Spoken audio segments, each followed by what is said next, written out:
Get started by getting paint and thinner. The thinner is labeled thinner and is white in color. Paintballs are the unlabeled bottles. Thoroughly shake paint before use. In a mixing cup, mix the two in a ratio of 10 paint to 4 thinner.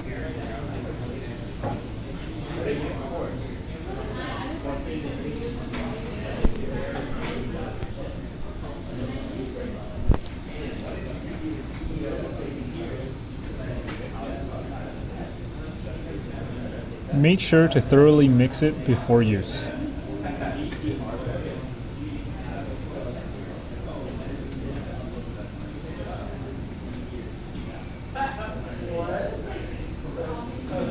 Place inside the cup portion of the airbrush.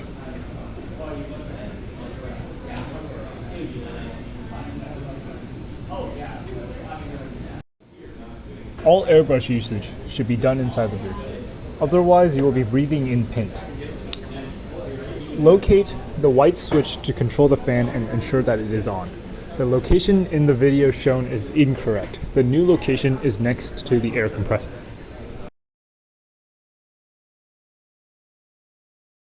On the airbrush pump. On one of the airbrushes, there are 3 settings for air strength.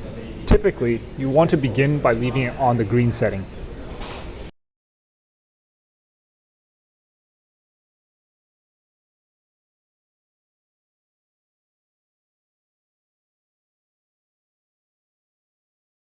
Ensure the correct pump is on by pressing the trigger down and feeling the airflow with your hand.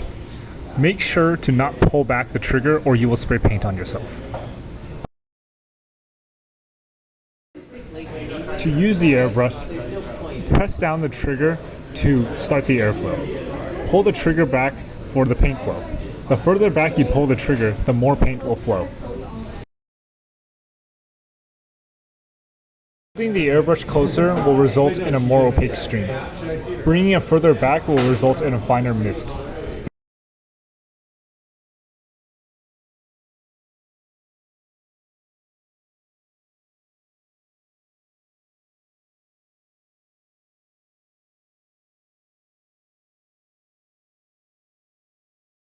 To demonstrate using the airbrush, we will be painting a smiley face in 2 colors. This can be expanded to do more things like painting figurines and stuff, but we will be doing this as it is simple and fast.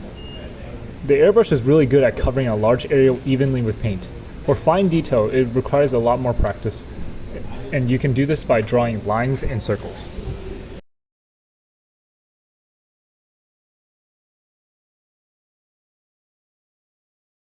We will now begin using the second color. To change color, first find the paint pot inside the booth. Also locate the paint cleaner solution. The paint cleaner solution is the clear solution that is labeled cleaner. Start by pouring the excess paint back into the mixing cup. Fill the cup halfway with the cleaner solution and swirl gently to mix in the old paint. Spray the entirety of the contents into the paint pot.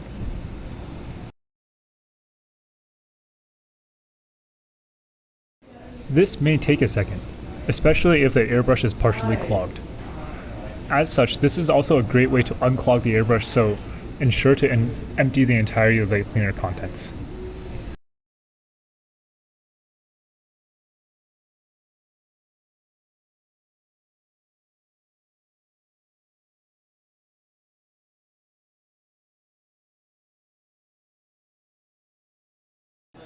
After it's empty, wipe away the residue with a Kim wipe.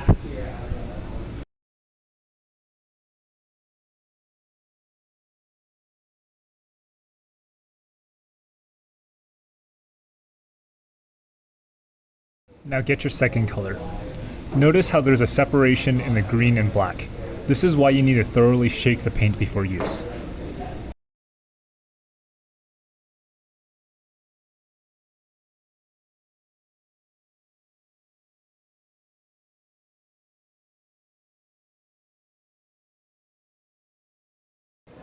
Mix the paint and thinner in a ratio of 10 paint to 4 thinner.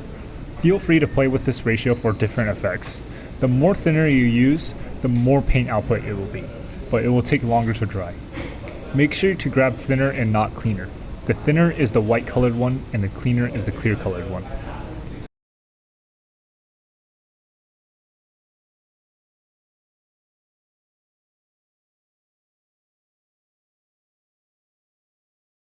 Add the new paint into your painter cup. You are not quite ready to paint just yet.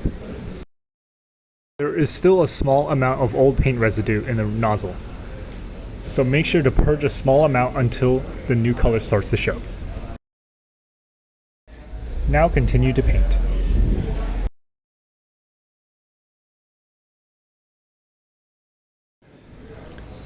You have successfully finished learning how to airbrush. Ta-da!